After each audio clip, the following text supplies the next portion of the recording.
The first of our speakers I'd like to introduce, Dr. Kałwa, who will be talking about what history do feminists need. Dr. Kałwa is an associate professor at the Institute of History at the University of Warsaw. She's produced a large number of publications in both Polish and German, for example. And the most recent publication, of which she is the co-editor, is The Imaginations and Configurations of Polish Society from the Middle Ages through the 20th century, which came out last year. Dr. Kałwa, the floor is yours. Thank you very much. I would like to start with a sort of information about the idea about this panel, because since 2016 we are working with Barbara and Katarzyna in the research project titled Gender History as a Subject of Knowledge, Theoretical Frames and Research Practices of Studies on Women's Past in Poland in International Context. What is quite interesting, this project is financed by the National Center of the Science, and it was financed despite the gender use in the title. One of the tasks of our project is analysis of reciprocity between, generally speaking, historians and humanists doing gender. Outside our main interest remains queer and LGBT as a relatively new topic in Polish historiography, and I think that right now it would be introduced and probably it will be the next stage of the research. Because we want to talk about reciprocal relations and mutual influence of the field of history, historiography, and gender studies. We are especially, and I am especially interested in the way of understanding, problematizing, and conceptualizing of history of the 19th and 20th century Poland in order to comprehend our role as historians within the frames of multidisciplinary studies on the past. I use this term, humanities of the past, to underline the differences between academic discipline of history and increasing number of non-historical research of the past, also using terms history and lately her story. I will talk about it later. The parallel task to map out research projects related to women's past is a historical laboratory of our own small research, with one aim to evaluate methods, knowledges, interpretations produced in other disciplines, to create new categories and new interpretations and probably new epistemological perspectives for the future research on women's and gender pasts, and to build a better understanding and experiences in interdisciplinary cooperation and dialogue of researchers. So my paper is also a sort of a laboratory attempt to use a method historians don't use. It's orthoethnographical approach in analysis of women's and gender history in Poland. As a historian, I have been taught for years that my task is nothing else but to know the truth about the past. True facts, true stories, true people, true past reality. And for years I've heard that as a historian I will never be able to achieve this desired truth, but still my obligation is to keep pursuing the truth, whatever it was. Unfortunately, nobody really explained me what the truth meant and what kind of philosophical frames should be taken into consideration. Historians, at least in Poland, have no doubt that there is a truth, and we don't have to talk about it in more detailed way. So I have been trained to recognize facts in a source, and I have been trained to find out a source in an archival jungle, and how to reconstruct from facts what really had happened, and how to describe the past in an era at studio. This is the training we all experienced during the 5 years of the studies, and then later in our PhD and later research experiences.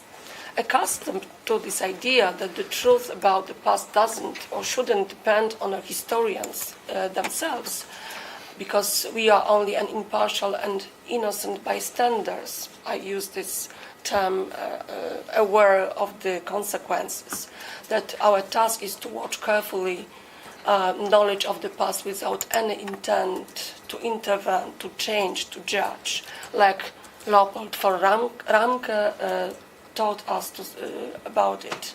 I eventually internalized that as a historian I should be hidden behind the sources, behind the facts, behind the reconstructed reality, that is, and that it is highly inappropriate to take myself, a historian, as if I was played a central role instead of performance of absence, silence, helplessness toward the past event.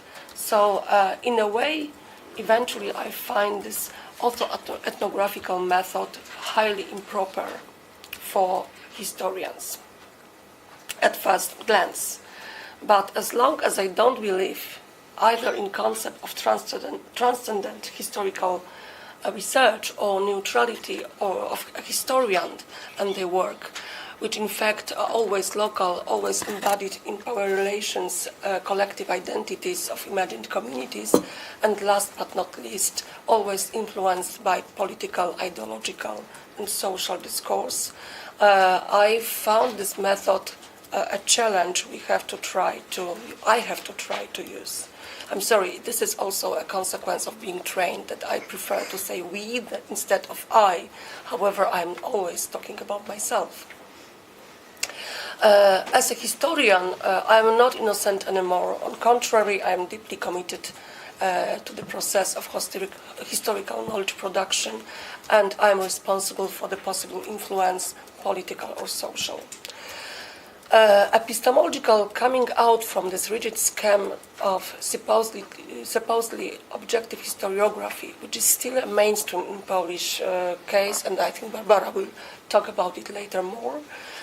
I started to change my mind thanks to my male colleagues and professors. In a moment when I started to do my PhD on women's history, I experienced a dialogue which returned to me eternally. This dialogue started with the question from my colleague, "What is your PhD about?" My answer, "I work on women's activity in interwar Poland." Silence, and then question, "Are you a feminist?" This question sometimes appeared as "Are you a radical feminist?" And sometimes, even with the question, the assumption was obvious that I am truly a feminist. So this was a sort of a interesting repetitive dialogue that happens again and again and again. I don't have problems with the question. I have problems with the assumption which was hidden in this dialogue.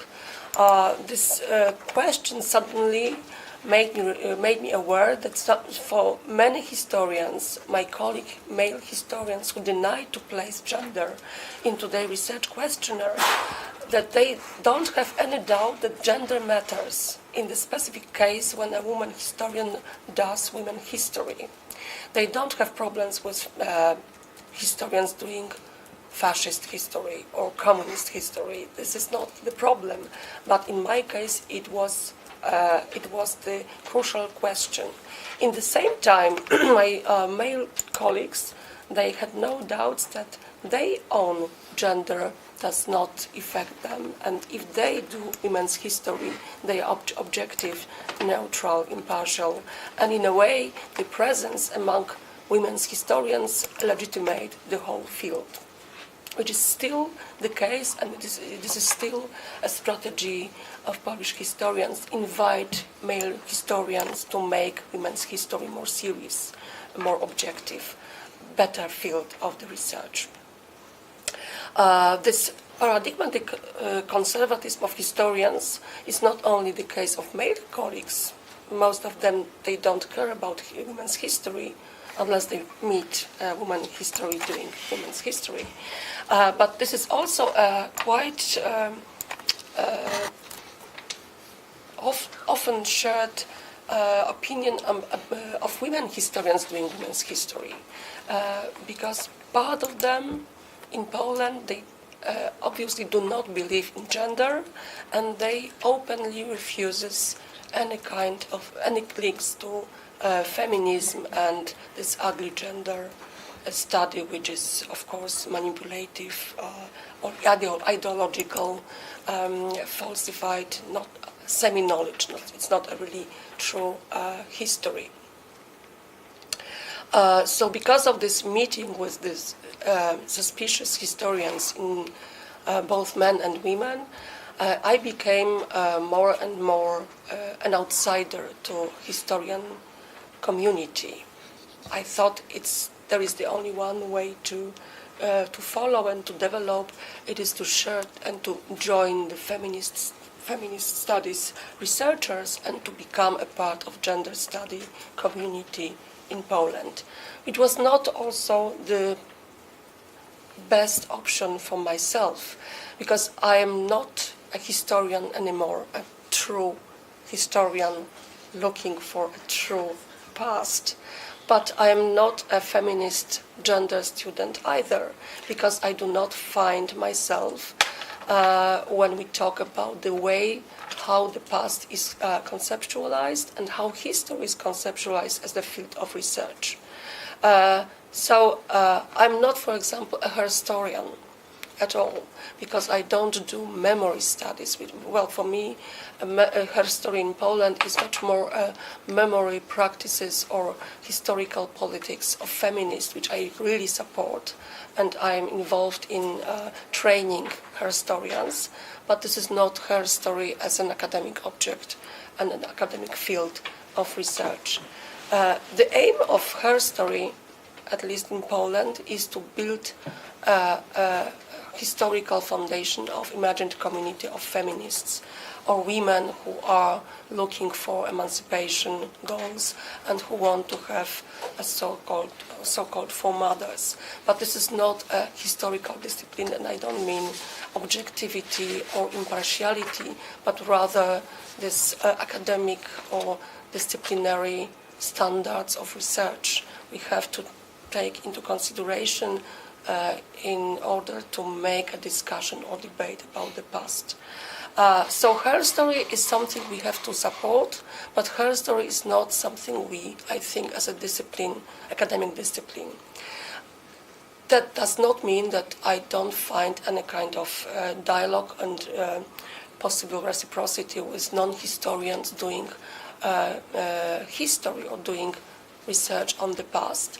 And since the last 3 years, we have cooperated with Monika Dobrochna and a quite interesting project on Women's Archive, which was started by literary students, but they invited us historians as women with another kind of expertise, another kind of knowledge, or also another kind of skills we can offer. This cooperation resulted in, a community that learn from each other and teach to each other. We try to build a space to admit that we have some kind of ignorance and we want to learn something more and train in some different skills, and on the other side we are asked to share with our knowledge and our expertise without this kind of battle, who is better, who knows better, who has right in interpretation of the past. So this kind of training, self-training, community of self-workshop, I don't know how to call it in English, is a quite interesting experience which resulted in new ideas and I think an evolution of our knowledge. Another strategy which I find quite important and crucial for historians is introducing the meta-narratives to the historiographical narratives. I am a feminist, I am a women's historian, and I am a methodologist, which sometimes is called that I am not a historian anymore, because I do methodology.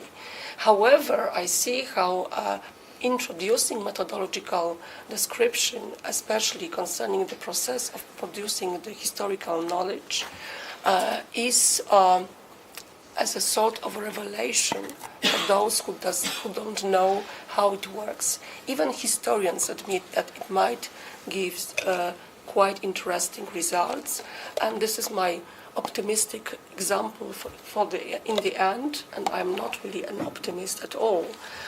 This is the case of the 2015, when Grażyna Kubica, an anthropologist, was rewarded for her book on Maria Czaplicka.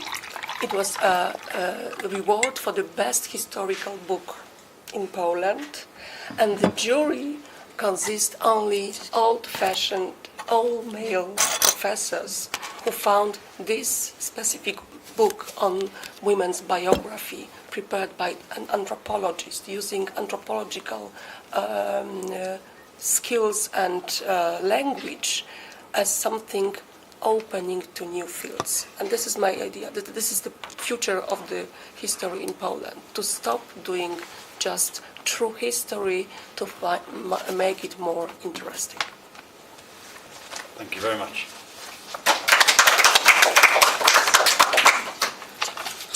Thank you very much. And our second paper is by Dr. Klich-Kluczewska, whose paper is entitled All Quiet in Central East, Working with Gender on the History of Post-War Polish Society. Dr. Klich-Kluczewska is Associate Professor of the Department of Anthropological History at the Jagiellonian University, and she has also been a visiting fellow in Prague, Berlin and Rochester in the United States, and has published a number of important works on both the experience of Polish women, Polish families, during the war and in post-war Polish society, in particular after 1956. Dr. Klich-Kluczewska, the floor is yours. Thank you very much. Okay, so it is quiet in the Central East with a question mark. It's personal paper, rather, so I'm sorry for that. Why? The name. In December 2014, I participated in a conference, The Workers in Communist Poland, Between Fiction and Reality. During the conference organized by the Institute of National Remembrance in Szczecin, I presented a paper, Working Mothers and Workers' Wives, the gender audit in working class families in the 70s and 80s, in which I reconstructed everyday practices in the family and sociological expert discourse on gender equality of the era. The main goal of my presentation was to confront quite typical question of why the socialist project of gender equality did not result in the automatic revolution on the level of social practices. I have declared that my analysis will be carried out using the perspective of gender history. It was dedicated to women's self-reflection about division of work in a household, parental responsibilities, processes of making decisions, and finally, to some extent, emotional relations in family of the crisis era. It was part of my wider project on family and social thought in post-1956 Poland, and as a result, I paid special attention to reflection on sources and methodology. It was about 10 minutes talk about methodological approach, etc. Despite the fact that I'm graduated in history, and I spent years of my professional practice, 15 years I think right now, socializing with the Polish historians' environment, and I was aware, due to increasing anti-gender discourse of 2013 and 14, that this speech may cause unfavorable reactions. Nevertheless, I was greatly surprised by the degree of aggression my text raised. All different unfavorable comments were overshadowed by the speech of my one professor, a man who emotionally shouted that he would never allow his article to be published in the same collection of studies as mine. As I recalled my feelings of that day, today, I think I felt shocked a bit. And I took this assault not only as an example of the ignorance, the lack of a culture of discussion, as well as of personal culture, through the practice of public humiliation of person as a person who had no knowledge about the subject of her research. He was also looked like he was talking to the audience, not to me. Today, I would rather say that the most painful feeling was that I felt betrayed by historical environment, but the environment of historians, researchers of communist Poland, I deeply identified with. 3 long years have passed since then, and I would like to look at some, in my opinion, interesting changes that have taken place in the area of Polish historiography of the contemporary times, mainly war and post-war period since then. From this perspective, undoubtedly, this professor's emotional reaction, calculated for applause of the audience, I think, was one of many symptoms of internal anxieties which culminated in the years of 2015 and 2016. I would like to discuss context, functions, and far-reaching consequences, mainly tensions of using the gender category in the contemporary academic historiographic discourse about communist Poland.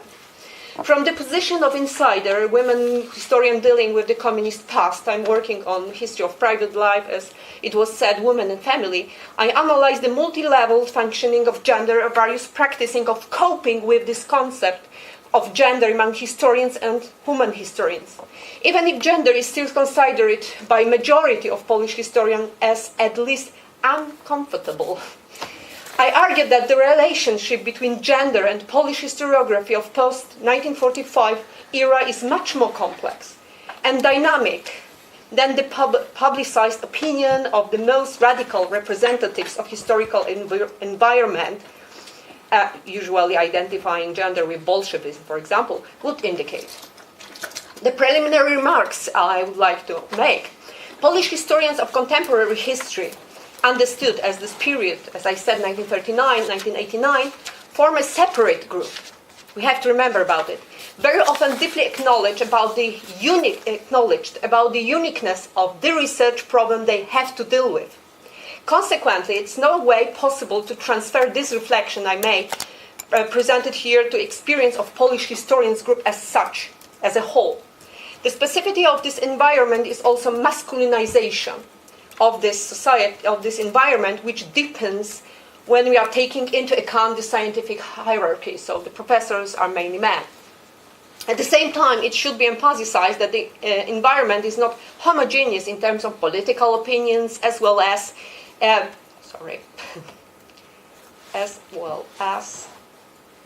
historiographical paradigms they used, even if the totalitarian paradigm is still most popular, unfortunately. The recent 3 years is the very dynamic period, we can say, of critical changes and shifts.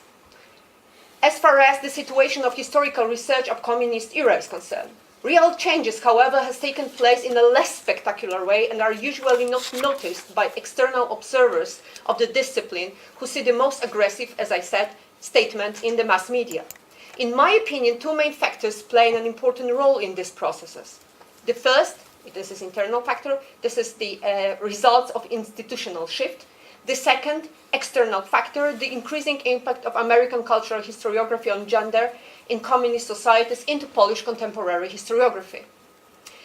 The basic institutional change, this is the first factor, which may have immense long-term effects on the development of gender history of communist era, is connected with transformation of Institute of National Remembrance. On the wave of the TOW, so-called TOW of 2010-2015, the Institute created a dynamic group of women historians, leading by Natalia Jarska, among others, who, along with several researchers and informal support of President of Institute Łukasz Kamiński, led and promoted research, first of all women history, and later on also even marginally gender history in the framework of institute's official programs. By this way, the Institute decided to open itself to the wider range of historians with different specializations. However, no one had known that the implementations of this theoretical and thematic plurality, for example, there are many texts about social practices, memory studies, oral history, and gender in IPA and journals. First, much more difficult. it seems to be much more difficult than the initiators of the development expected, and second, it would have significant consequences for the Institute in the future. The wind of change was noticeable first in the publication, especially in the main journals of Institute, the second in the different new initiatives. For example, conferences on social history, women and resistance, the oral history project, the interviews with prominent gender woman historian Andrea Petto, debate on sexual violence during the war, etc., etc. And then the 2016 came. And the set of legal and personal shifts have been convulsing the Institute as a result of changes in political scene, the parliamentary election, law and justice, etc. It confirmed that the right-wing political circles has been under the threat of liberal transformation in IPN for a few years. The cancellation of the entire editorial board of the journal Memory and Justice and the closing of other, Bulletin Pamięć.pl, in the summer and autumn 2016 proved that the journal played a very important role in the process of IPN opening forward. Both journals have been accused, among others, of promotion of gender methodology, called officially as gender ideology. International critical response to this action taken by new president of IPN made the attack against the journal a kind of symbolic climax of the process of change. The new president announced the return to the politics of commemoration. He said, our task is to transfer the memory of Polish heritage. Only the people who identify with the Institute and treat this work as nobilization are able to tackle these challenges. I will take an opinion here that the result of this earthquake, let's call it, were much deeper than gender history, for gender history that we would expect it. First of all, I risk the opinion that part of historians working on women's history moved to other rival institutions in the field of contemporary history, mainly Polish Academy of Sciences, where the vivid group of women historians found the open institutional support for new initiatives in the field of gender history. This is, for example, Seminary of Women's History and Gender History dedicated to Lucja Harewiczowa. The second result is connected rather with broader context of the internal disintegration of the Polish historians' environment of that time. And this time, I think. Suspension of work on the Museum of Second World War in Gdańsk and announcement of the law, you know very well about IPN, I do not develop it here, are the other good example of the struggle for blurring of boundaries between politics and historiography. In consequence, Polish historical environment experienced the constant open conflict. People are not very often are not aware of that, between those who are willing to follow the path of advocates of good name of the nation and those who value above all the autonomy and high research standards. As a result, in my opinion, the open rejection or acceptance, even if limited, for the gender perspective in the field of contemporary history became the part of self-identification. Thank you. Self-identification of historians with hardliners or liberal group. Personally, I feel much more support from a different gender project I'm involved in from the environment as a whole than ever before. At the same time, since 2016, radically critical voices, of course, against gender grew. The most widely commented voices outside of the historians' environment are closely related to IPA and historians associated with the National Catholic political group. And this is the example of Mirosław Szumiło, who wrote in right-wing media. This is quotation, politically corrected issues above all gender are extremely popular. In culture, history, art and literature, gender threats are taught. In various fields of science, homosexual threats are taught as well as confirmation that all kinds of sexual minorities played a significant role in history. Genderism in science try to convince us that sexual minorities are not strange at all. If I propose a grant entitled Jewish Lesbian from Mazovia region and Podlasie region, I would probably receive a lot of funding for it, because I would include 3 minorities in one topic. Researchers should deal with topics that are unexplored and important to society, our consciousness and historical identity. Gender is not important for Poles. there are matters that are much more important to our history. In this case, attitude towards gender above all stays as an expression of quite common fear of foreignness, cultural marginalization and intellectual colonization mixed with anti-Semitism, although in the case of Mirosław Shumiło it's also deeply rooted in the discourse of Polish Catholic Church, combining the history of gender with atheism and the policy of destroying Polish family. As the above quotations show, the anti-gender discourse in this case is very loud, very expressive, very journalistic, which undermines its credibility in the eyes of many historians of the older generation. As a result, the discourse on Bolshevik gender, I will try to prove, is treated in terms of tabloidization of historical discourse and rather stays in the margin of historical discourse as such. But the fundamental problem for understanding the attitudes of Polish historians of contemporary times toward gender are fear built on aversion to methodology. I call it intellectual isolation on one hand and fear of politicization on the other. I have a few minutes, so I try to say something about it. So the first problem, we could observe the negation of the need for methodological reflection and conceptualization of studies, even if this approach collides with the respect toward the practices used by international researchers of communist Poland.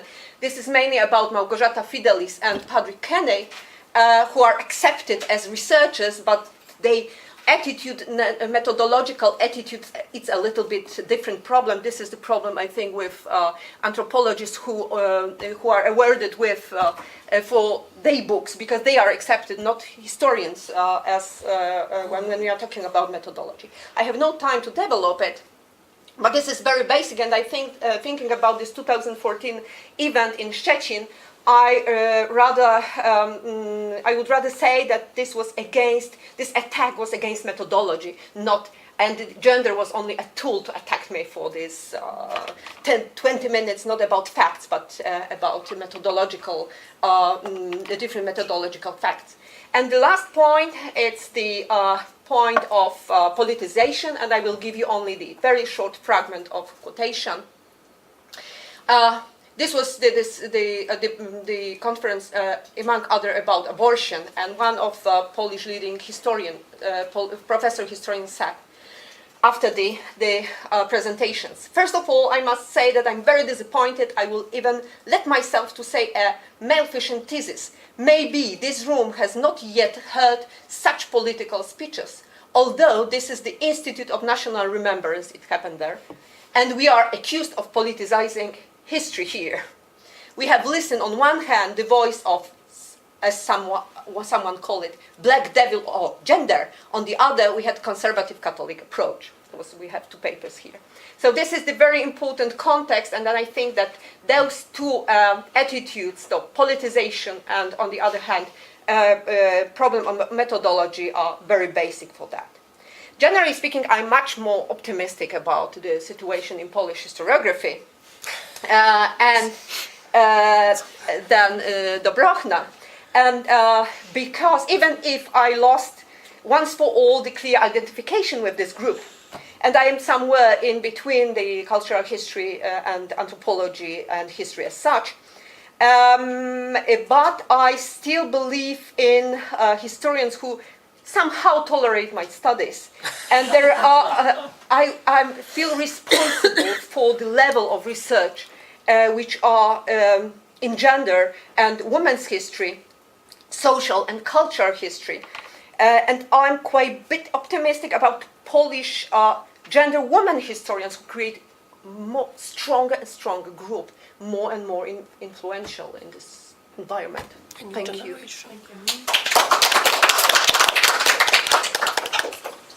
Thank you very much. Our third speaker today is Dr. Joanna Michlic, who will be talking, giving a paper entitled The Praise of Transdisciplinarity. Dr. Joanna Michlic is Associate Professor at the Institute of Literary Research of the Polish Academy of Sciences. And her interests range from gender and women's history to a history of popular culture and popular discourse analysis. and she's produced an important book, Real Life Stories, Confession Narratives in Polish Popular Women Magazines in the 20th Century, which came out in 2010, amongst her other publications. Please, the floor is yours. Thank you. Thank you for this introduction. And I will be more optimistic than Basia, which means much more optimistic than Dobrochna. And I will start with positioning myself as a historian working in the Institute of Literary Research. So, in other words, I'm someone somewhere in between. And I think it led me to look at the problem, to what extent literary studies can contribute to the better understanding of the past, of the gendered past, and how to define its contribution to historiography. I feel encouraged to ask such questions by the fact that during last years, maybe I think 6, even 7 years, there appeared several important historical or tending to be historical works written by literary scholars. Of course, sometimes it is perceived as an entry or even a kind of invasion of literary scholars into our field of historiography. One may wonder whether literary scholars are becoming wannabe historians, if they pretend to be historians. But on the other hand, there is, and this is optimistic, there is a shift in historiography towards transdisciplinarity and towards the use of analytical tools developed in other fields of humanities. Of course, being critical and being aware of shortcomings and sometimes even mistakes made by literary scholars entering the field of historiography, I strongly believe that they can contribute to the development of historical research. And I think that the best example to consider this influence is the history of women and gender of the post-war era. But firstly, a few words about the relations between history and literary studies. In Poland, it has been considered for a long time a double viewpoint on the fictional text, on literary texts, as literary structure and as a historical source, gained popularity in literary studies from 1940s. In 1978, a very important collective book entitled The Literary Work as a Historical Source was published in my institute, in the Institute of Literary Research. The authors asked following questions: what type of source can a literary work be? Who may use this literary text as a source? Prominent literary researcher Michał Głowiński and prominent historian Bronisław Geremek, they both highlighted the problem of so-called historical reading of literary works. According to them, a proper historical reading should be based on the recognition of the literary convention, which is related to the historical reality of the time. But they were still focused on the literary texts. The issue of crossing boundaries between disciplines was not seriously discussed. Since then, literary studies in Poland, just like history, have undergone successive methodological turns that changed these relations between both disciplines. Firstly, it was the rise of cultural history in 1980s and 1990s that affected literary studies. Literary researchers, which were and are still trained in close reading, they tried to apply it to the diverse sorts of texts, not only literary fictional texts, but also to, for example, newspaper and magazine articles, to political speeches, textbooks, and even personal writings. Of course, looking at the same type of documents that a historian or sociologist might look, they could notice different sorts of things, and in this way, they have something original to contribute to historiography. Just as the cultural turn has changed literary studies, the narrative turn has had a great impact on historiography. of course, popularizing Haydn's wide concept of history as a narrative. It was very important for Polish historians. And not only has literary studies became much more historical during last years, but also some historians have tried and still try to use analytical tools of literary studies. Since discourse analysis became the part of production of historical knowledge, close reading was adopted by cultural and social historians. But of course, this import-export between disciplines was not necessarily seen as transdisciplinary approach. Some literary researchers, they pointed out that although literary studies contributed to history, they had inferior positions. On the other hand, historians working with literary sources, of those who were analyzing, for example, newspaper and magazine discourse, they were not taken seriously within their own discipline, and this is the problem of methodology Basia was talking about. So analyzing, for example, literary texts and newspapers, it's not true history. It's something funny, it's not serious. The next significant shift that affected literary studies as well as historiography, it was the so-called archival turn.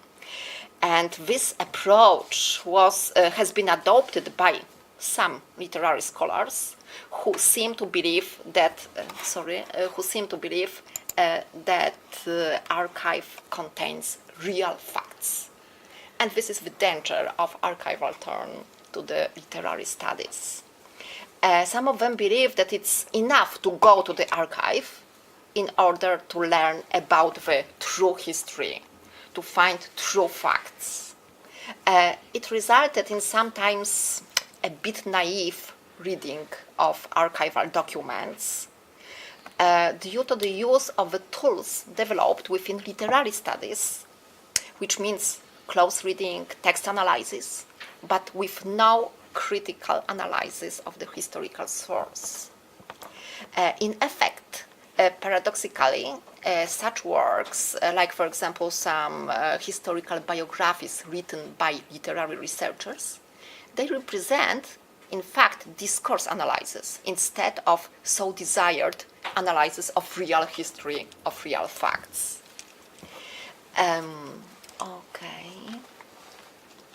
Maybe.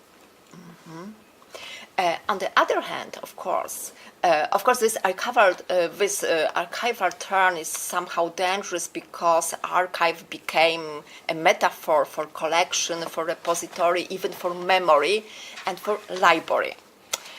On the other hand, some literary researchers identify archival turn in literary and cultural studies as a move from the archive as source of knowledge to the archive as a subject itself.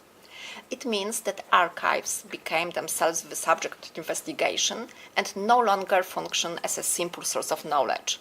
In such approach, not only archival holdings are important, but there is also the silence of archives that matters.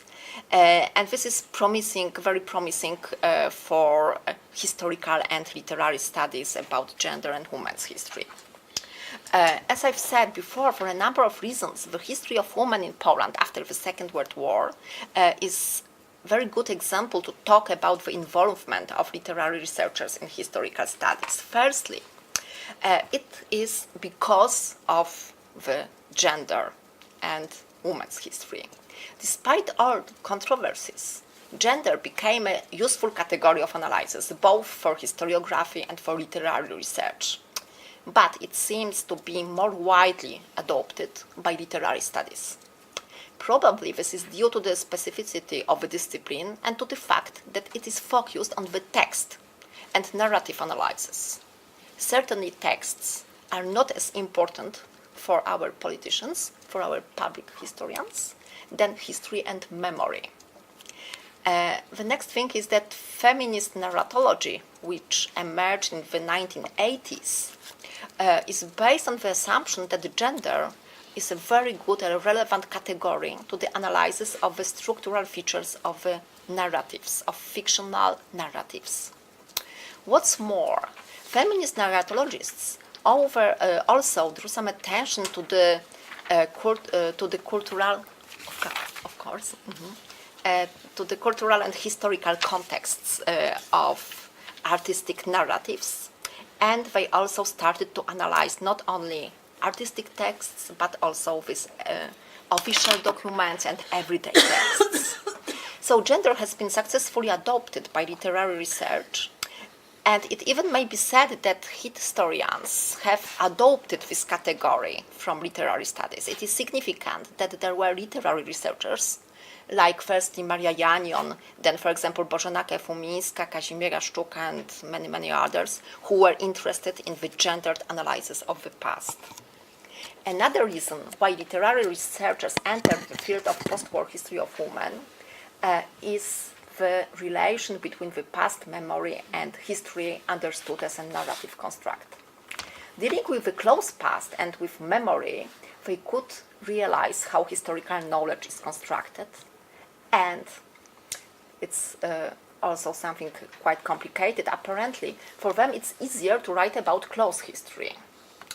Multiplicity of written sources, of official texts, literary works, newspapers, magazine texts, might have encouraged literary researchers to take an interest in the history, because they had their own analytical tools developed by literary studies. And significantly enough, women are visible in the written sources from 20th century and especially from post-war era. What is more, the heroines of historical investigations, it means women activists, journalists, writers, women politicians, had produced texts, and these texts are analyzed by literary researchers. All these factors encouraged literary scholars to enter into the field of historiography, and this entry is carried out on specific topics and fields of research. Firstly, it's historical biography. Biography, which is a difficult genre, is somehow neglected by cultural historians and social historians. And political biographies are somehow controversial. Therefore, literary researchers who do not position themselves within the frameworks of political dispute among Polish historians, they make attempts to evaluate the theoretical and methodological frames of historical biography. I mean Grzegorz Wołowiec. But when talking about practical implementation, the biographies written by literary scholars somehow are quite naive, and it's due to the naive belief in the archive. What's more important, it's critical addition of historical sources concerning women's post-war history, not only post-war.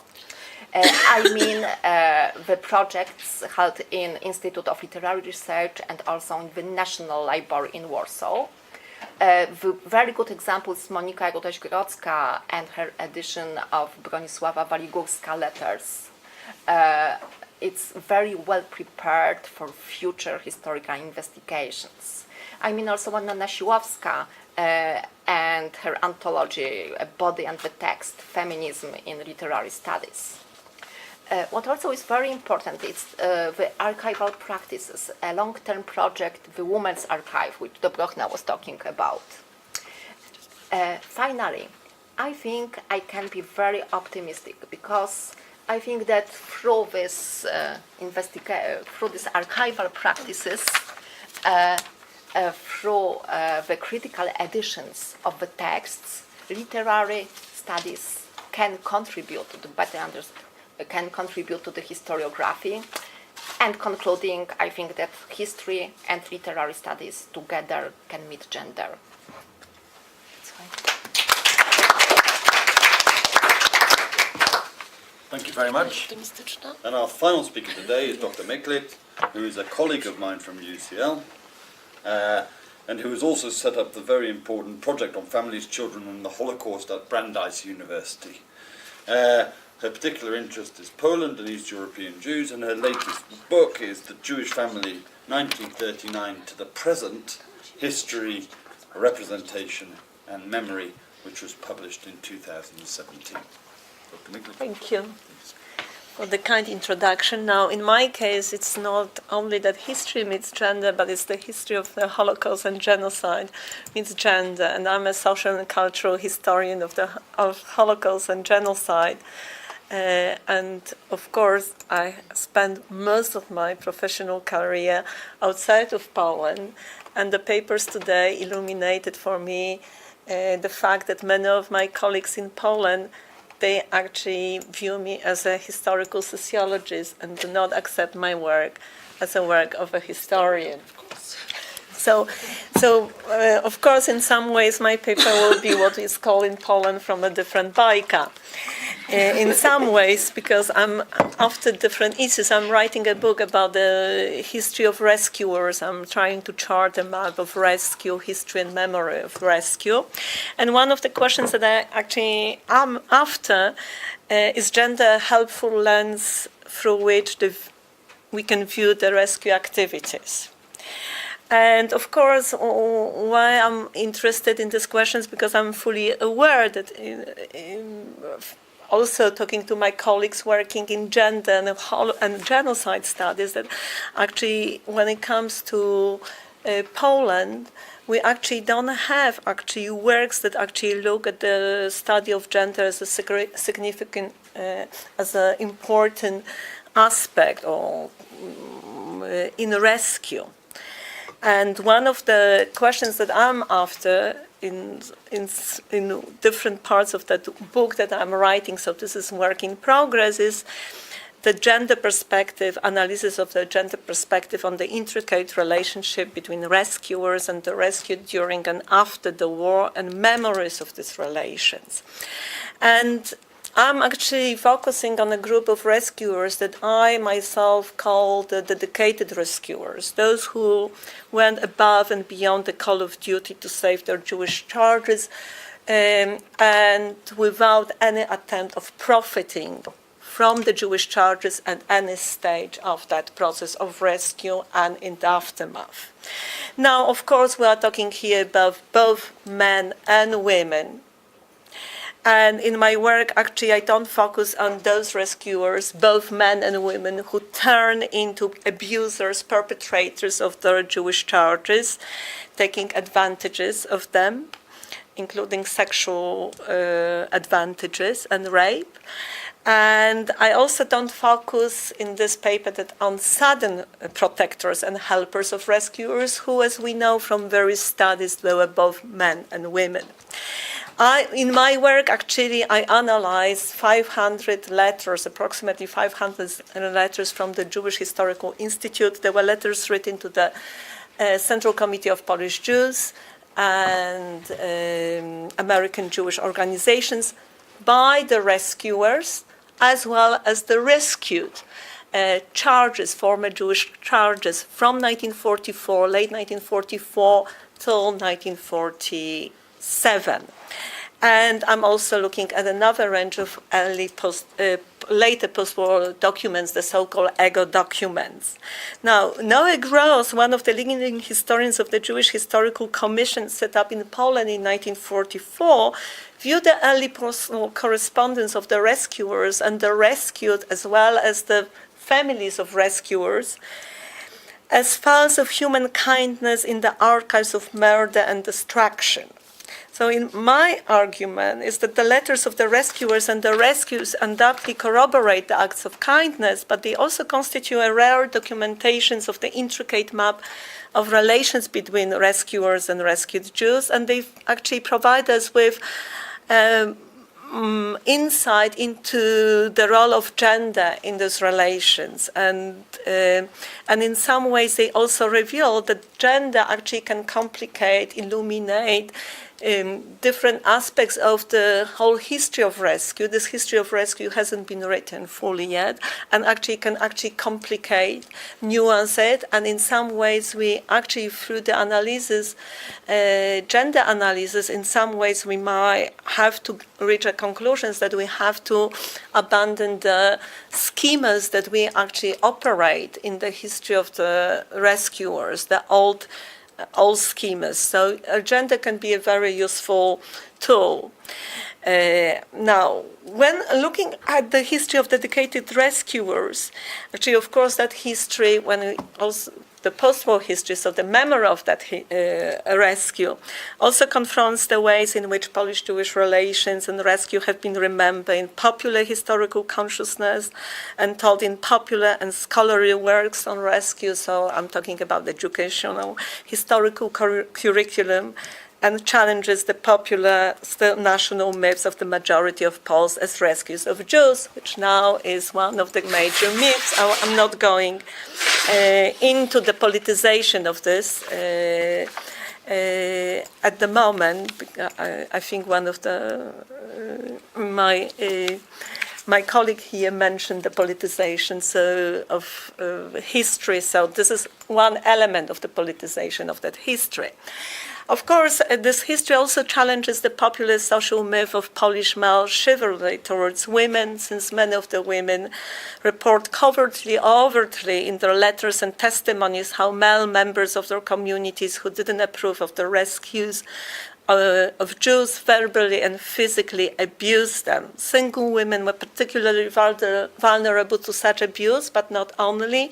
Dedicated female rescuers also suffer from abuse and blackmail from other Polish women who didn't approve of their rescue activities and were hostile to them.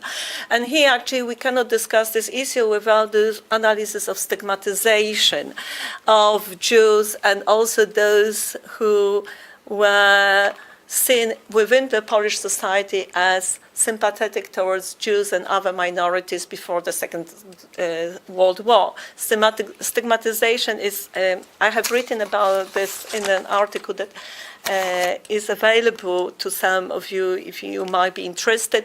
So, of course, the stigmatization was a process directed at both men and women. It was the key form of stigmatization before the Second World War was the ridicule. It was directed both by at the members of cultural elite, political elites from the left wing, as well as members of non-elites. Those who were sympathetic towards Jews were called the Shabbos Goye, Shabbos uncles, Shabbos aunts, etc. Of course, stigmatization during the Second World War took on a more violent forms, and here now we are mapping the occurrences of violence, physical violence, robberies directed at rescuers, both male and female rescuers. But there is also in the study of stigmatization, I don't have much time to talk about it, but there is also a gender element to stigmatization. And we find this, in my work, I found it through the study of the letters, the 500 letters. So, for example, now, who is doing the stigmatization? The chłopcy z lasu, partyzantka, and we know that we are actually talking about the żołnierze wyklęci, this term that, as we know, raises a lot of controversy, and I'm here working with my colleague Rafał Wnuk, who is the key expert on the subject. So this is also a way of policing the Polish society stigmatization. When it comes to that gender aspects, we come across situations where both adult women as well as teenage girls, their heads are being shaved by chłopcy z lasu, the men who come and use punishment as a way of physical punishment towards the rescuers. So here, I guess we have a unique situation in the history of Nazi Europe, and as you all know, punishment, that kind of punishment was typically orchestrated against women collaborators with German Nazi regime in different parts of Nazi-occupied Europe. Here we have a unique, actually, situation, I believe. And of course, the other area of stigmatization is rape. Now, we know a lot from genocide studies that rape is as a form of a genocidal weapon. Here, in the case of some Polish rescuers, female Polish rescuers, rape is used as a form also of a ridicule. It's also treated in a very light-hearted way by those who are the perpetrators of that rape. It's a way of having fun. And of course, these women are very vulnerable.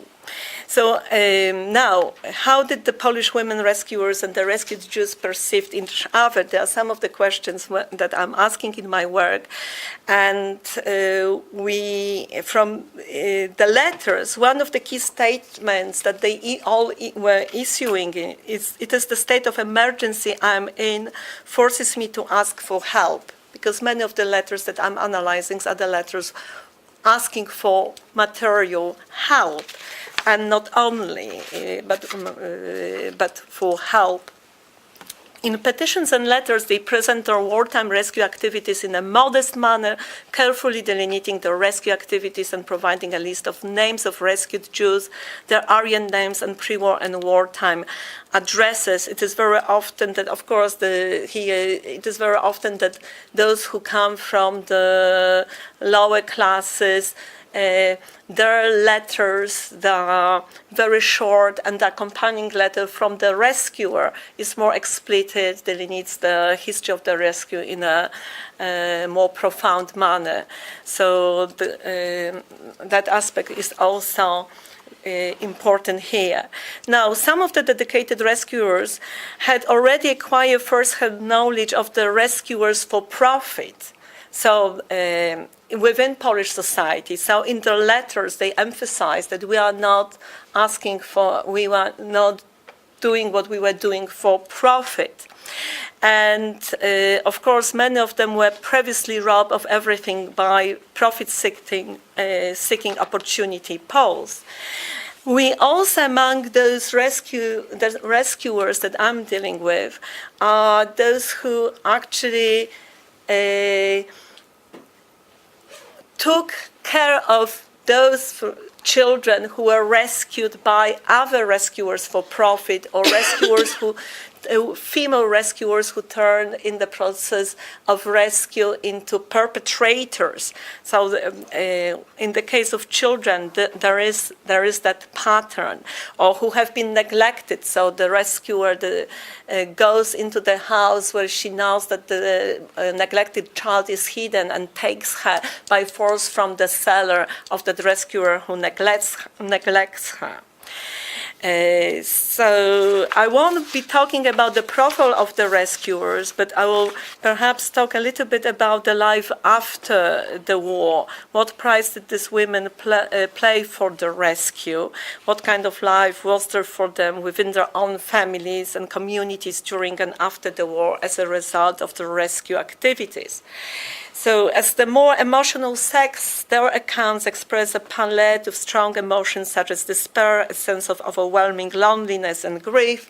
We now have the popular book by Anna Beacon about Irena Sendlerova, but I'm working with women rescuers who were not members of elite, members of non-elite, and the loneliness and grief, which is also part of the story of Irena Sendlerova, a very powerful part. It's part of it's very common among the rescuers that I'm analyzing. So women rescuers face the disapproval of and hostile behavior from neighbors, acquaintances, and friends, and also from members of their own families. This had a profound short-term and long-term impact on them.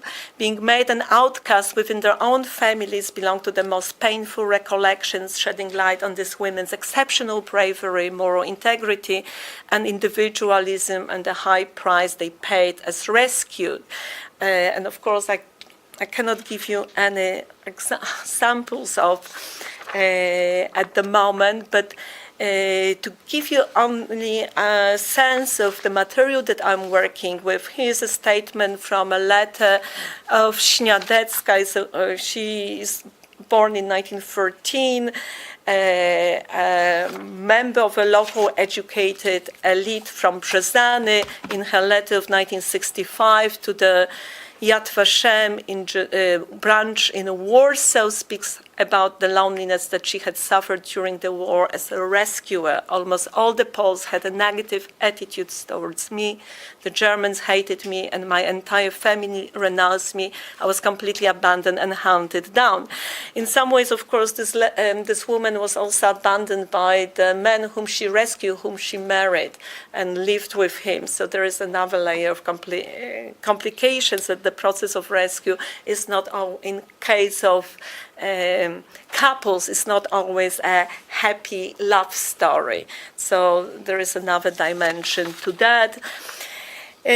Of course, in case of Sendlerowa, and Beacon actually quotes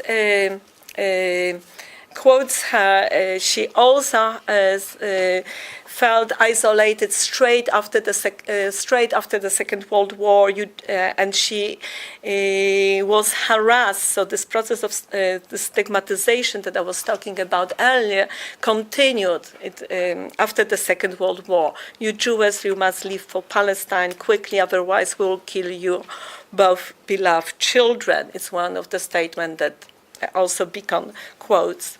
Now, when it comes to the studies of this group of women, in some ways we would not be able to reconstruct their history without actually also sensitivities to ethnographic, anthropological sensitivities and studies. So in some ways one has to work with a group of colleagues, and for me, working with colleagues who anthropologists or sociologists who work on genocide and gender aspect is something very normal.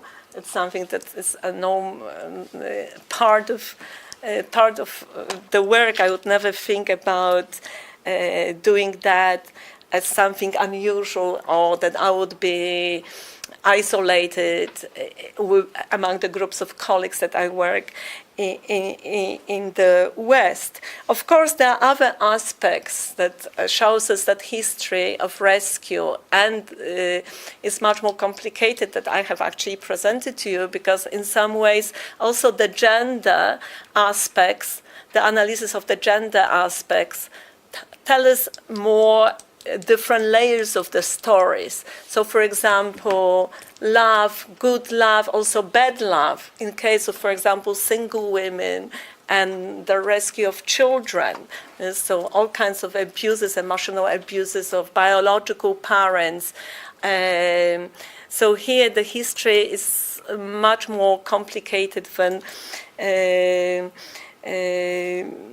I could actually present today, but what I would want to say is two things at this stage, that actually studying dedicated women rescuers throw light on the norms and cultural norms and social norms in Polish society during and after the Second World War.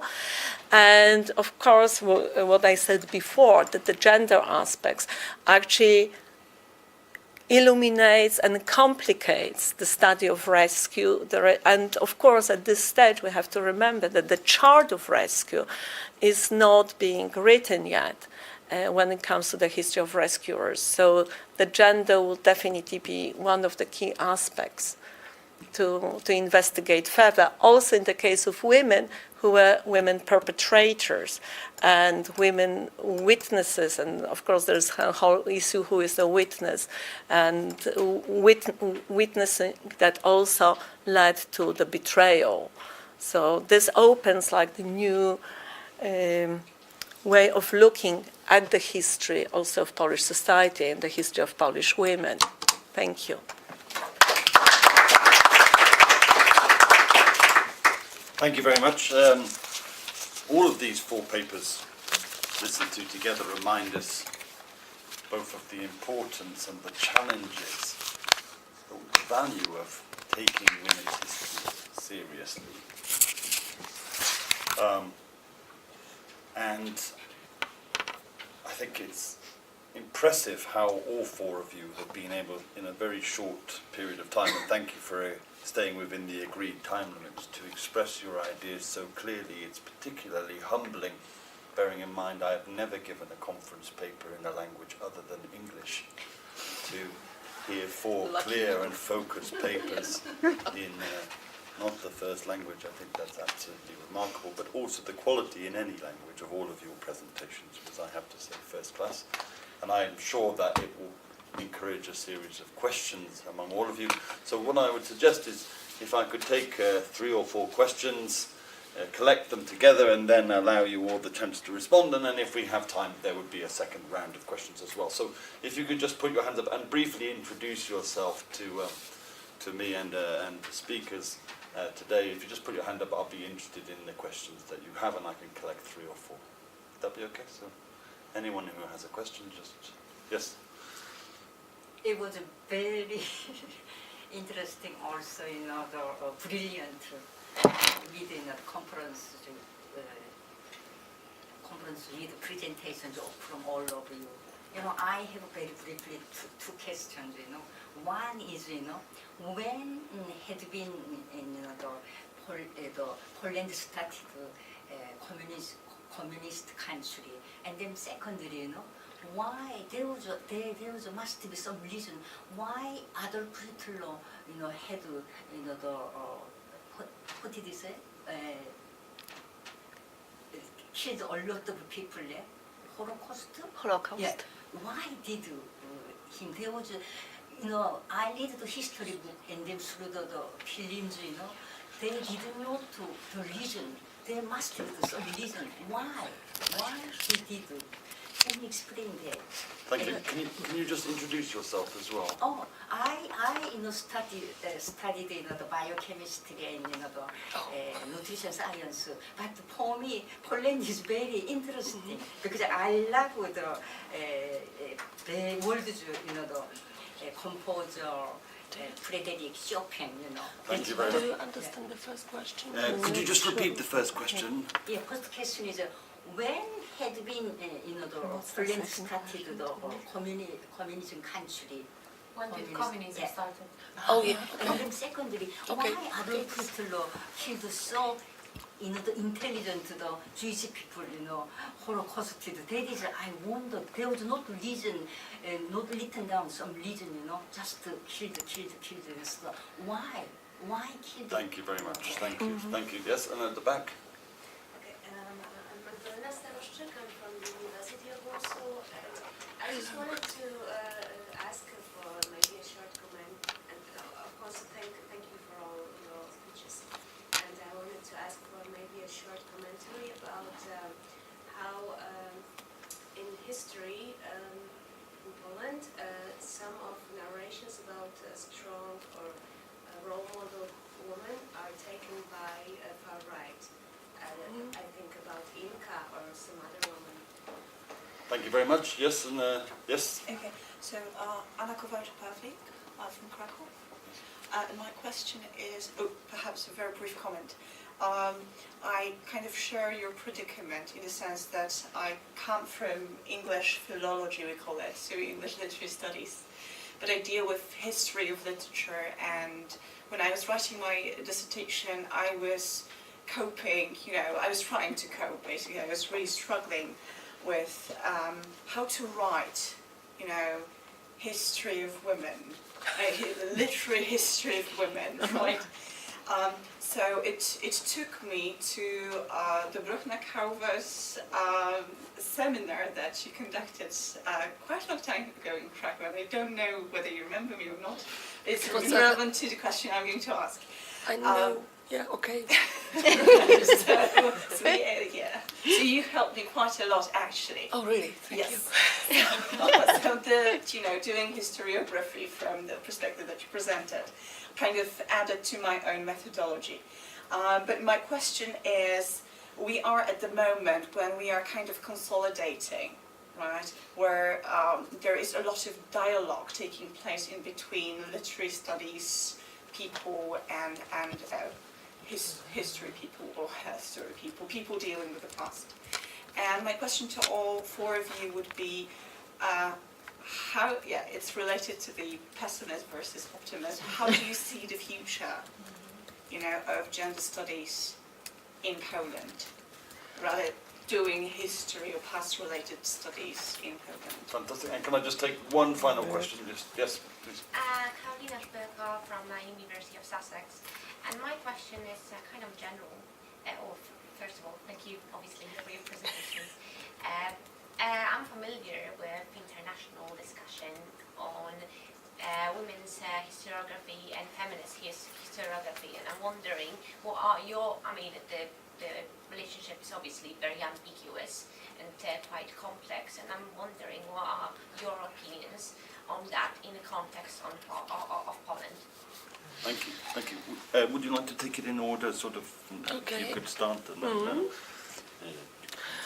Well, we didn't mention it at all, but I think that this international context is the strong feedback and background for our research. So if you don't find a support from historians in Szczecin, you can go to Berlin and you will have plenty of compliments, and Barbara is really well-known and appreciated historian abroad. This is a sort of a quite distinctive situation, and I think that the future of gender studies, of course, is a sort of a reciprocity and also building up a sort of a common platform of researching and writing. This is the key question right now, how to write a history, how to write about the past in other contexts of disciplines, and I think that right now we are in the process of talking about and to discuss about, and for me, and this is my optimism about the future, is that at least in our circle, not so numbered, but significant, we stopped fight to each other from the position of an expert. So this is something new. Instead of giving advices, we start ask for advice of the others. This is a really important and significant change, I suppose, in the situation, which does not mean that we don't quarrel. With Monika Rudaś-Grodzka, we mentioned before, there was a huge discussion and huge fight during one of the seminars about the ethical and epistemological boundaries how to do research. So it's not a really nice girls drinking together tea. We don't drink tea at all, but still we're going to some new conclusion, but I don't have the answer how to write. Obviously not like our normal historians who practices paleo-positivist paradigm, as Antoni Sorin called it years ago. Okay, I would like to add the one context, because we are talking about literary studies. For my research, the anthropological studies are extremely important, and I very often I'm called myself rather anthropological historian, which is discussed rather, I think that we are, as historians, we learn this of this cooperation practices, and we are. This is the very important context that we are learning this through the international project usually. And this is the very complicated way, because, as Dobrochna said, Berlin is much closer for me than Szczecin. And I was thinking about the way the gender came to history, and this way through literary studies. And I'm not sure about it, we will quarrel about it later. Because I think that it came through Anglo-Saxon historiography, and this is quite funny, because when we are thinking about Małgorzata Fidelis, her book about communism, women communists, and industrialization is good, yeah. Mm-hmm. And this is rather basic, and for Polish historians of communist times, and it was published in 2010. And no one quoted it till in Poland, majority didn't quote it, her till 2015, when it was translated into Polish. wow, there was something, yes. And even if she openly said it is gender history, etc., she was like respected. So I think that also this position of outsider is very important here. As an American historian, even if she had a very, she openly said about roots, Polish roots, but it played a role, I think, here. I think we have very different inspirations, and in several ways gender as a category entered Polish historiography, and literary studies for me are quite very important and very significant, maybe in some other way than Anglo-Saxon tradition. Maybe literary studies dealt with different subjects, different problems, and for me it's really extremely significant. And I'm very optimistic.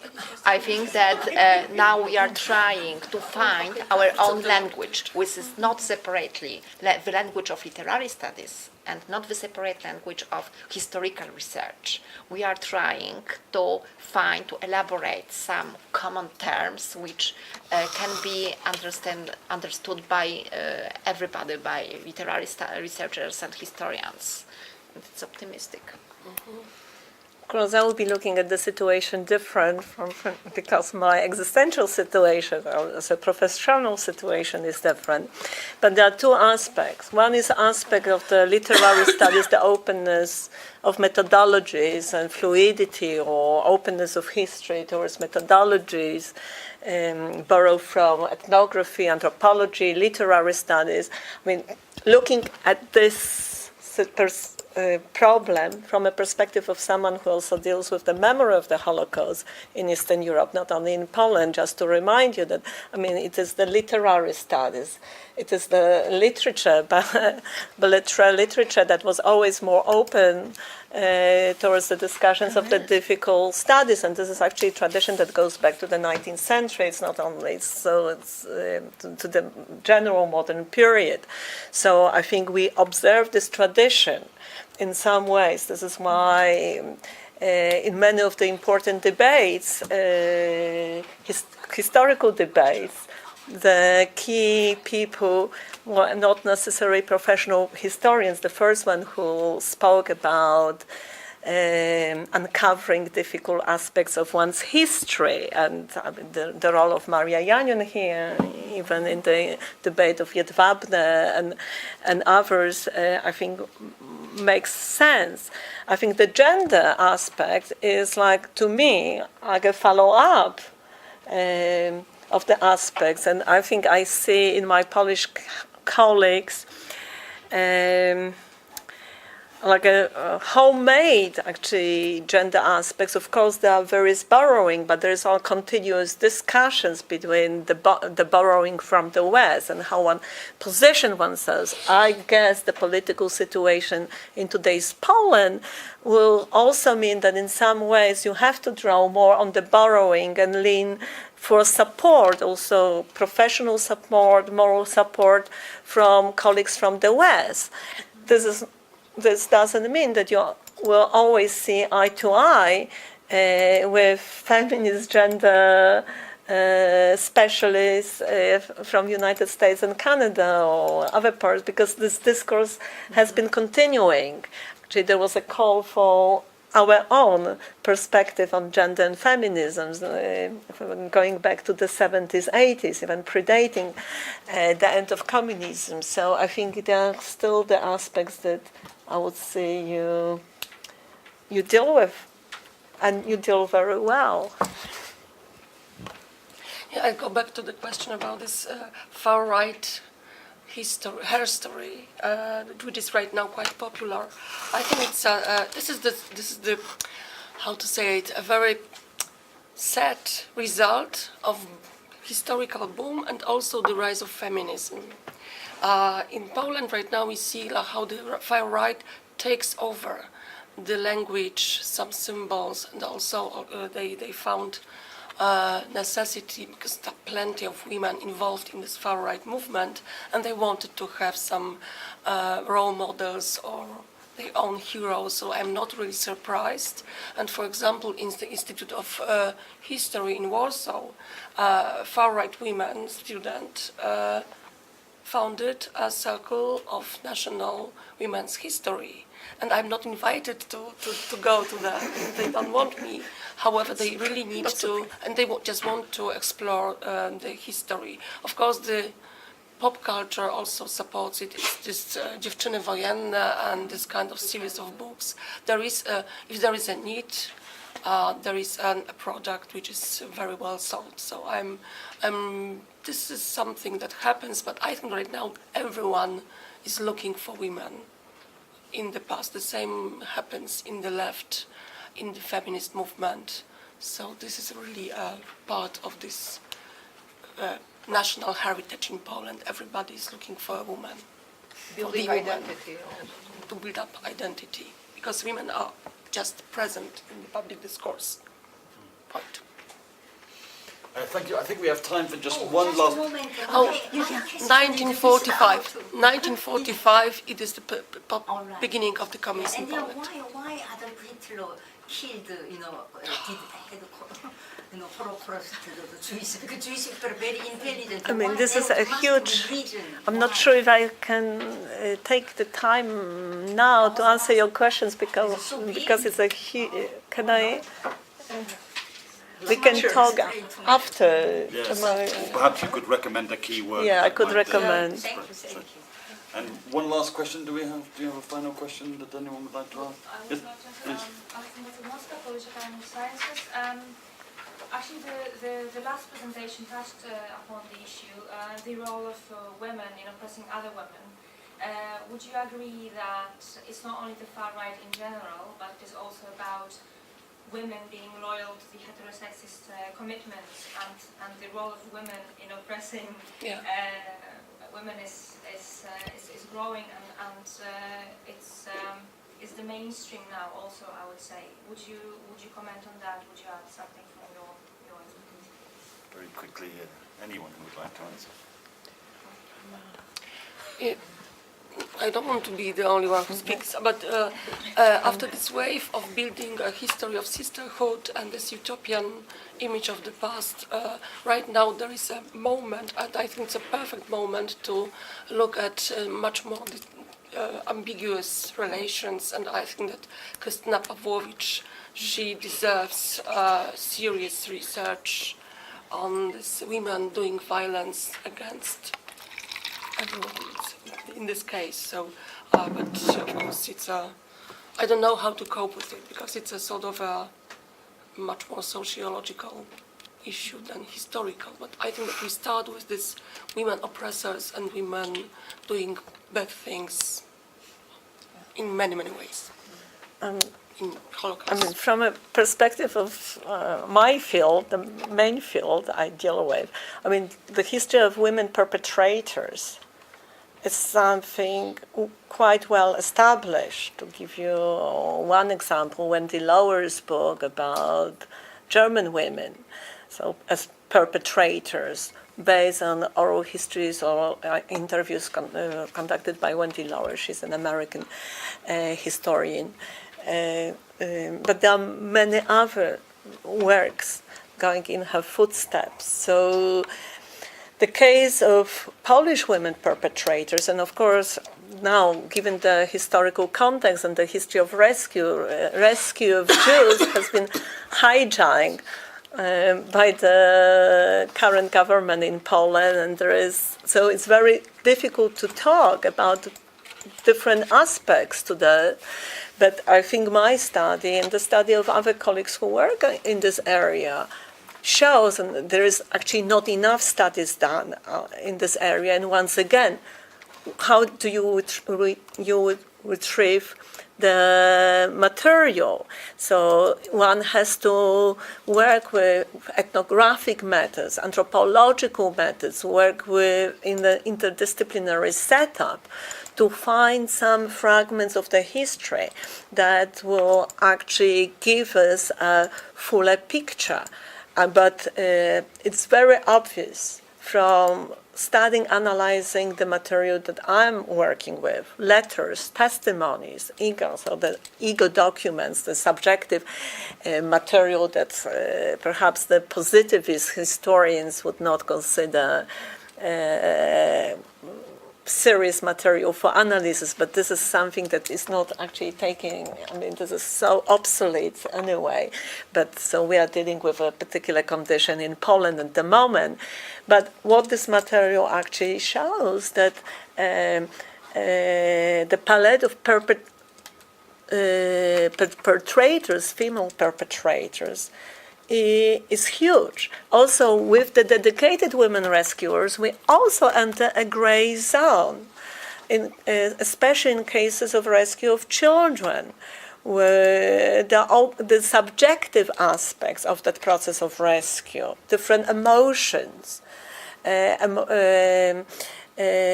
are also involved. So the concept of bad, good love, wanting to keep the child for yourself. So abuse, also all kinds of levels of emotional abuse with the former charge who lives abroad, for example. This is part of the history of women dedicated rescuers too. So that history is also complicated. So in some ways we are being called to leave the old schemas. So look at this history in a very human manner. There were not, this particular group of women, they were not only like heroines who had no only virtues and they had no issues. And so there are some all the complexities of human behavior also, but of course the history of perpetrators, those women who denounce, and the whole issue that women actually, in cases of hidden children, hidden just to what extent the rumor, watching one's neighbor, the activities within one's community, to what extent actually women played a major role in betrayal, and also in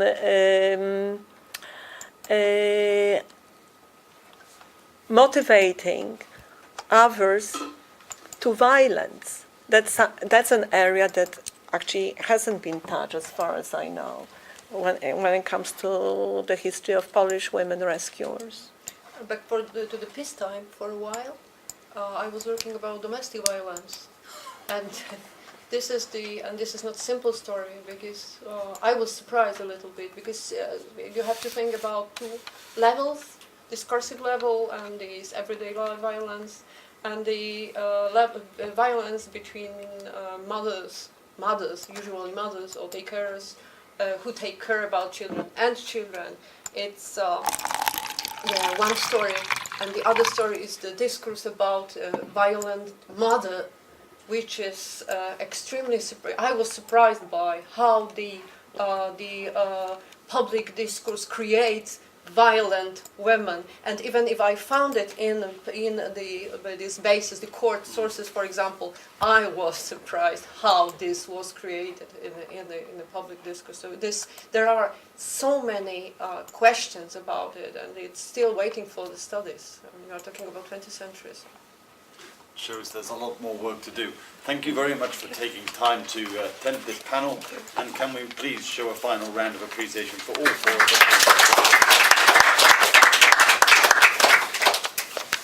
Thank you very much.